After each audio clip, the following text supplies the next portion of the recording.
Thank you, and good afternoon, Chairman Cornyn, Ranking Member Durbin, and members of the subcommittee.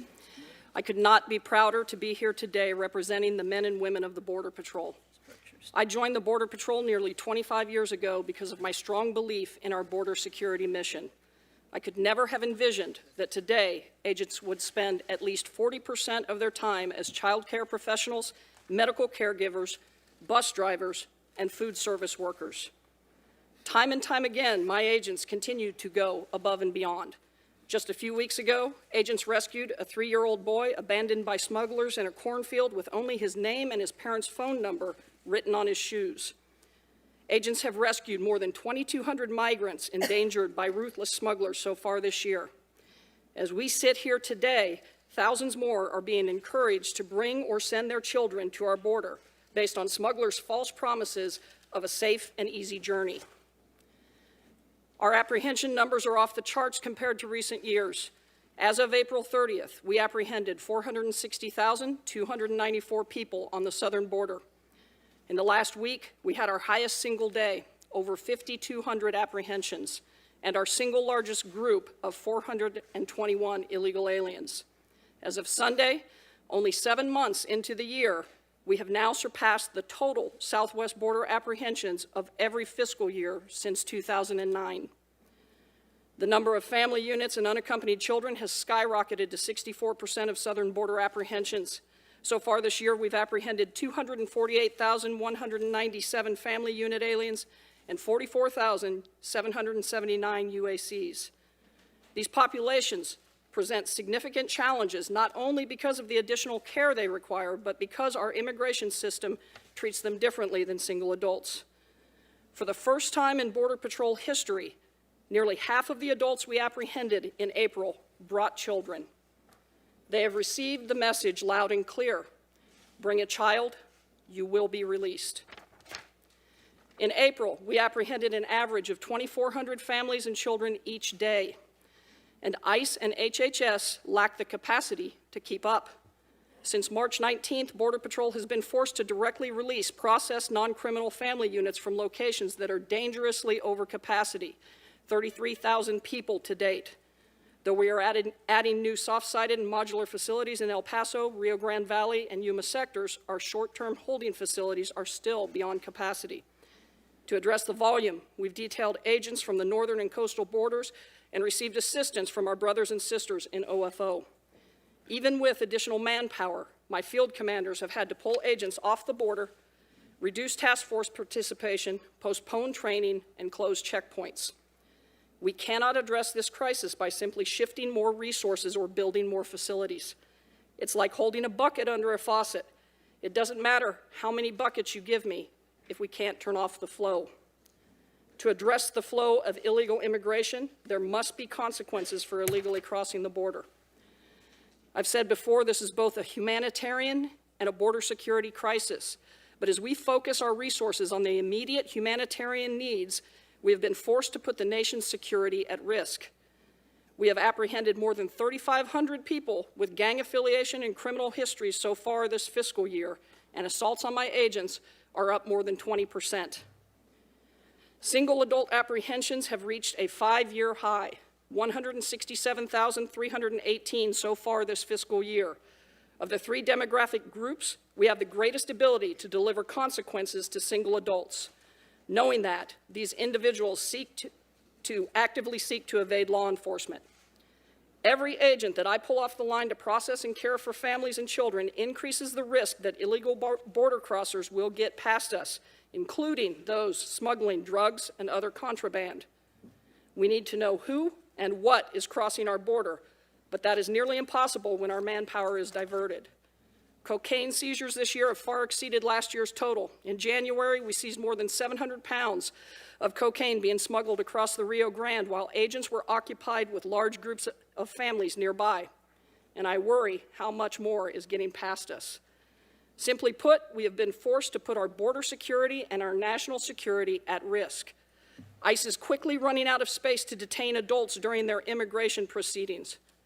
My greatest concern is that we will have to begin releasing single adults. We must maintain the ability to deliver consequences, or we will lose control of the border. My men and women are doing everything they can to meet this challenge, but Border Patrol cannot do this alone. Our nation cannot solve today's crisis using yesterday's legal framework. This outdated framework has not only tied our hands, but has driven hundreds of thousands of people to risk their lives on the dangerous journey to our border. Smuggling organizations have built an entirely new line of business around these families and children. It is highly lucrative and provides a distraction that helps them cash in on other illicit activities. When my agents are working on the border, they know that smugglers and their scouts are watching their every move.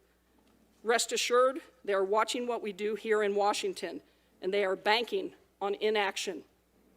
Crisis is the word so many are now using to describe the border, but now we need more than words. It's time to act. Thank you, Chairman Lay, Ranking Member Grassley, and distinguished members of this committee. I come to you as one of our country's 11 million undocumented immigrants. Many of us Americans at heart, but without the right papers to show for it. Too often we're treated as abstractions, faceless and nameless, subjects of debate rather than individuals with families, hopes, fears, and dreams. I'm in America because of the sacrifices of my family. My grandparents legally immigrated from the Philippines to Silicon Valley in the mid-1980s. A few years later, Grandpa Teofilo became a U.S. citizen and legally changed his name to Ted after Ted Danson in Cheers. Because grandparents cannot petition for their grandkids, and because my mother could not come to the United States, Grandpa saved up money to get his only grandson, me, a passport and a green card to come to America. My mother gave me up to give me a better life. I arrived in Mountain View, California on August 3rd, 1993.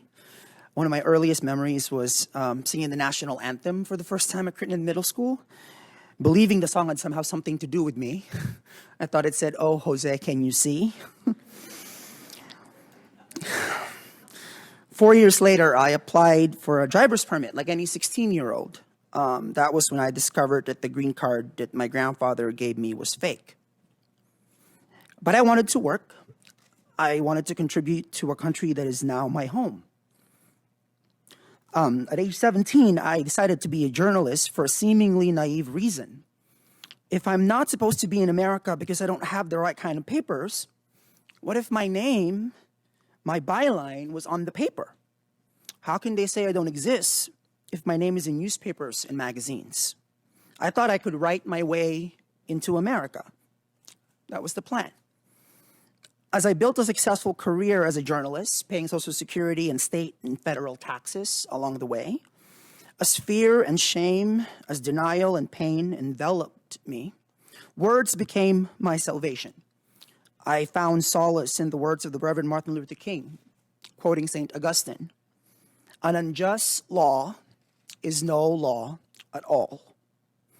Ultimately, it took me 12 years to come out as an undocumented American, because that is what I am, an American.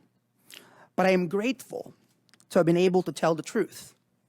And in the past few years, more undocumented people, particularly young dreamers, are coming out, telling the truth about the America we experience. We dream of a path to citizenship so we can actively participate in our American democracy, this church. We dream of not being separated from our families and our loved ones, regardless of sexual orientation, no matter our skill set. This government has deported more than 1.6 million people, fathers and mothers, sons and daughters, in the past 4 years. We dream of contributing to the country we call our home. In 21st century America, diversity is destiny. That I happen to be gay, that I happen to speak Tagalog, my first language, and that I want to learn Spanish, that does not threaten my love for this country. How interconnected and integrated we are as Americans makes us stronger. Sitting behind me today is my Filipino-American family, my grandma, Leonila, whom I love very much, my aunt, Ida Rivera, who helped raise me, and my uncle Conrad Salinas, who served proudly in the U.S. Navy for 20 years. They're all naturalized American citizens. I belong in what's called a mixed status family. I am the only one in my extended family of 25 Americans who is undocumented. When you inaccurately call me illegal, you're not only dehumanizing me, you're offending them. No human being is illegal. Also here is my Mountain View High School family, my support network of allies who encouraged and protected me since I was a teenager. After I told my high school principal and high school superintendent that I was not planning to go to college because I could not apply for financial aid, Pat Hyland and Rich Fisher secured a private scholarship for me. The scholarship was funded by a man named Jim Strand. I am honored that Pat, Rich, and Jim are all here today. Across the country, there are countless other Jim Strands, Pat Hylands, and Rich Fishers of all backgrounds who stand alongside their undocumented neighbors. They don't need to see pieces of paper, a passport, or a green card to treat us as human beings. This is the truth about immigration in our America. And this Congress, as this Congress decides on fair, humane reform, let us remember that immigration is not merely about borders. Immigration is in our blood, part of our founding story, writes Senator Ted Kennedy, a former chairman of this very committee, in the introduction to President Kennedy's book, A Nation of Immigrants. I carry it around with me. Immigration is about our future. Immigration is about all of us.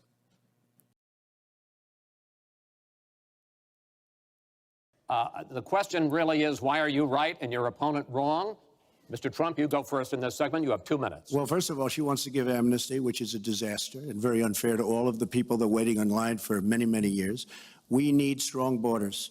In the audience tonight, we have 4 mothers of, I mean, these are unbelievable people that I've gotten to know over a period of years whose children have been killed, brutally killed by people that came into the country illegally. You have thousands of mothers and fathers and relatives all over the country. They're coming in illegally. Drugs are pouring in through the border. We have no country if we have no border. Hillary wants to give amnesty. She wants to have open borders. The border secure, as you know, the Border Patrol agents, 16,500 plus ICE last week endorsed me. First time they've ever endorsed a candidate. It means their job is tougher, but they know what's going on. They know it better than anybody. They want strong borders. They feel we have to have strong borders. I was up in New Hampshire the other day. The biggest complaint they have, it's with all of the problems going on in the world, many of the problems caused by Hillary Clinton and by Barack Obama, all of the problems, their single biggest problem is heroin that pours across our southern borders, just pouring and destroying their youth. It's poisoning the blood of their youth and plenty of other people. We have to have strong borders. We have to keep the drugs out of our country. Right now, we're getting the drugs, they're getting the cash. We need strong borders. We need we cannot give amnesty. Now, I want to build the wall. We need the wall. The Border Patrol, ICE, they all want the wall. We stop the drugs. We shore up the border. One of my first acts will be to get all of the drug lords, all of the bad ones. We have some bad, bad people in this country that have to go out. We're going to get them out. We're going to secure the border. And once the border is secured, at a later date, we'll make a determination as to the rest. But we have some bad hombres here, and we're going to get them out. Hi, my name is Father Mike Schmitz, and this is Ascension Presents. So people have been asking me a lot lately, because it's been in the news a lot lately, about immigration. Like, what's a Catholic stance on immigration? What's a Catholic to do when it comes to the issue of immigration? And I say to them, thanks for throwing me a softball. I'm not going to be offering policy, but I can give you some principles. Principle number 1. We believe, as Catholic Christians, that all human beings are made in God's image and likeness and must be treated as such. Keep in mind, that doesn't mean, well, in that case, everyone in. And it also doesn't mean, in that case, protect everyone on the inside by having a border and letting no one in. But that's the first principle. Every human being is made in God's image and likeness and must be treated as such. When it comes to borders, principle number 2 is a country, a sovereign nation, has a right and a responsibility to protect its sovereign borders.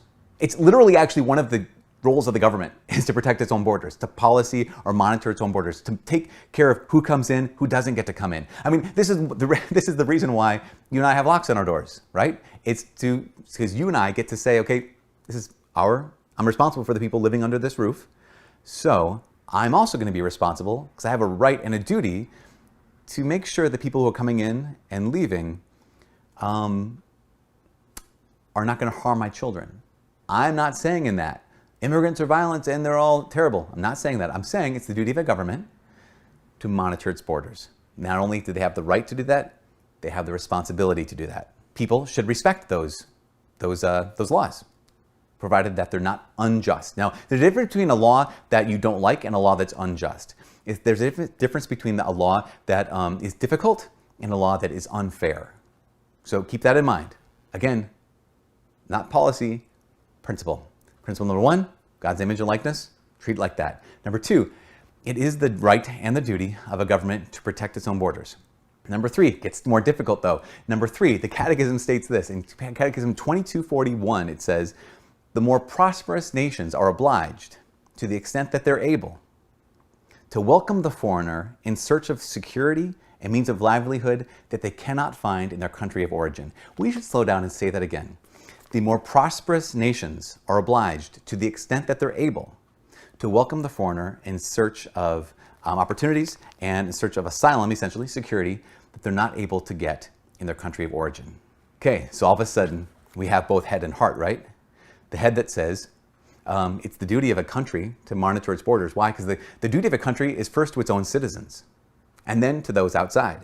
But then here's your heart, and also mind, that says the more prosperous a nation is, the more it's obligated, to the extent that it's able, to welcome the foreigner in search of livelihood or security. The United States is quite a prosperous nation. That does not mean no borders. What that means is our intention, how we look at borders and immigration, has to be directed by those 3 basic Mr. Trump, principles. thank you. Same question to you, Secretary Clinton. Basically, why are you right and Mr. Trump is wrong? Well, as he was talking, I was thinking about a young girl I met here in Las Vegas, Carla, who was very worried that her parents might be deported because she was born in this country, but they were not. They work hard. They do everything they can to give her a good life. And you're right. I don't want to rip families apart. I don't want to be sending parents away from children.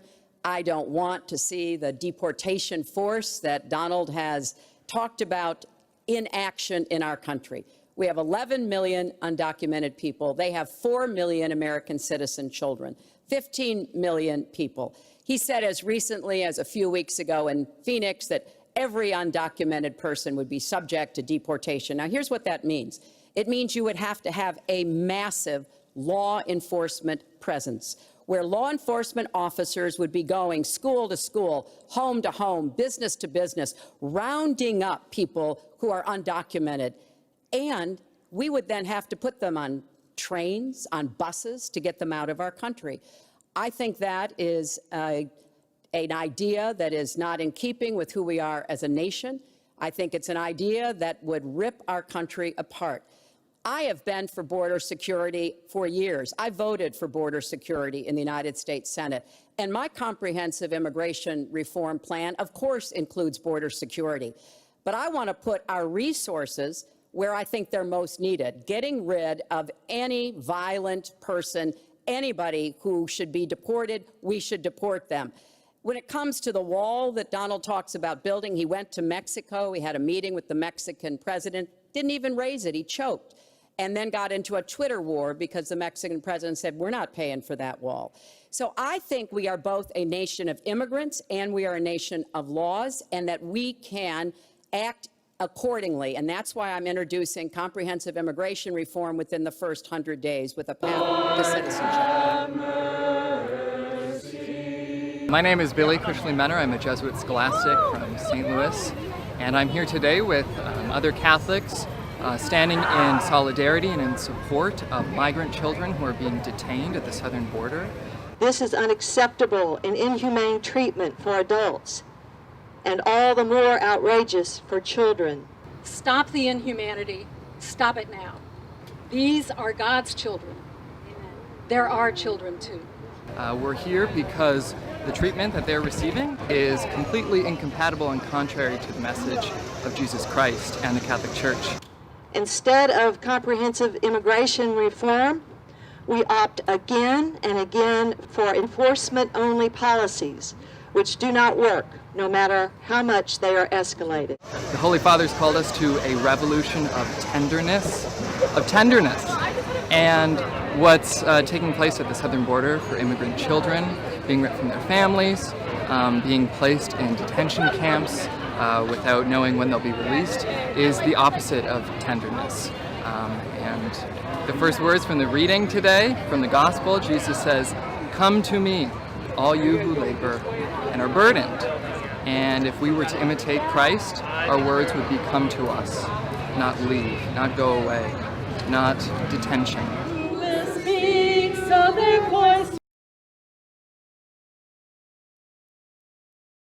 And there, you know, he's not going to do anything this last year that he's in office.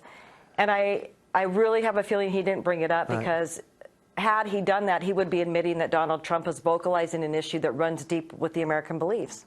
Right. That there's a border problem. A huge border. You said it is chaos at the border. You didn't really focus on that until your son lost his life, but now you have been. And when Donald Trump says build the wall, get Mexico to pay for it, everyone's having fun with that. But it's not fun to you. That's real life.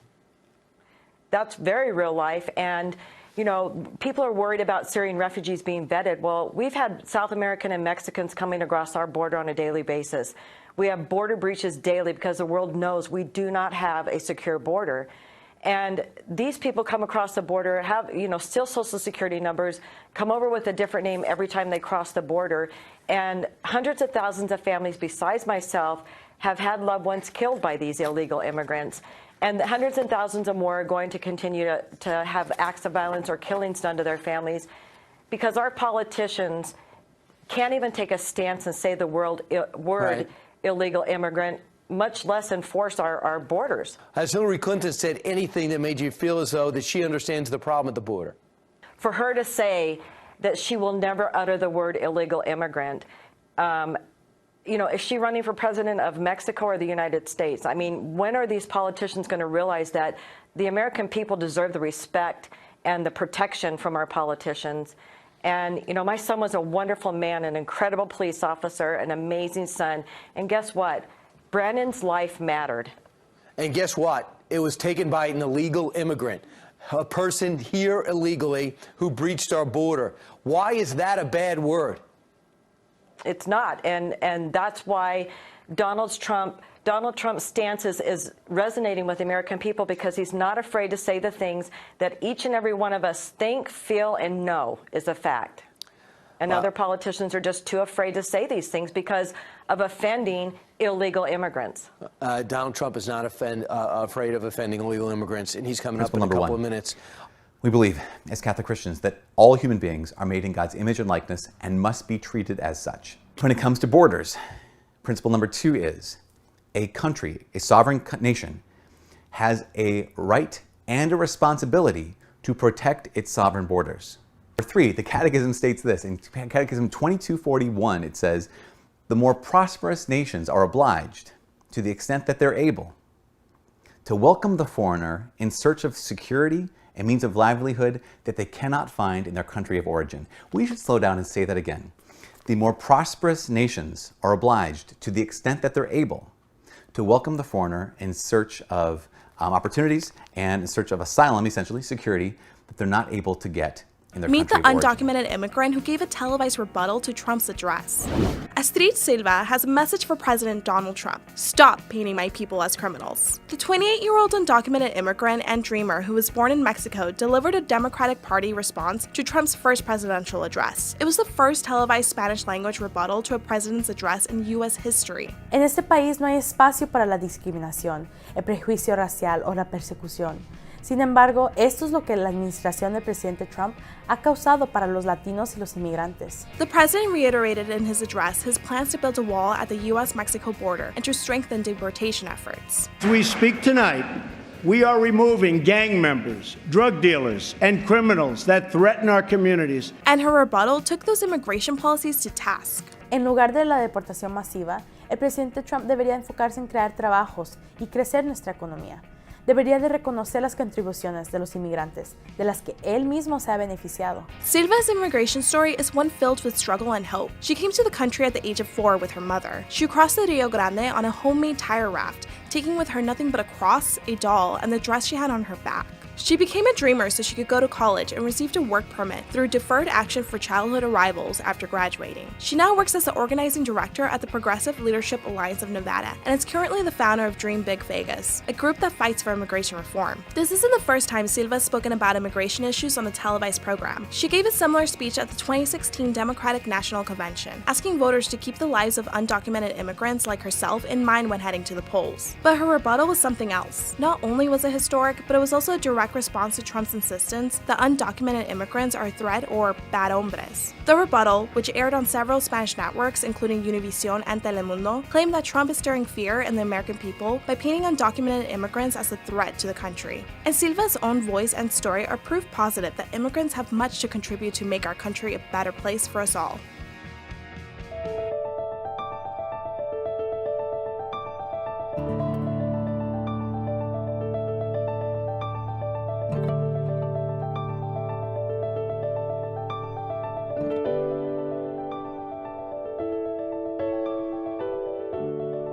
May Almighty God have mercy on us. The Catholic Church in the United States is itself an immigrant church populated by millions who brought their talents and faith to this country.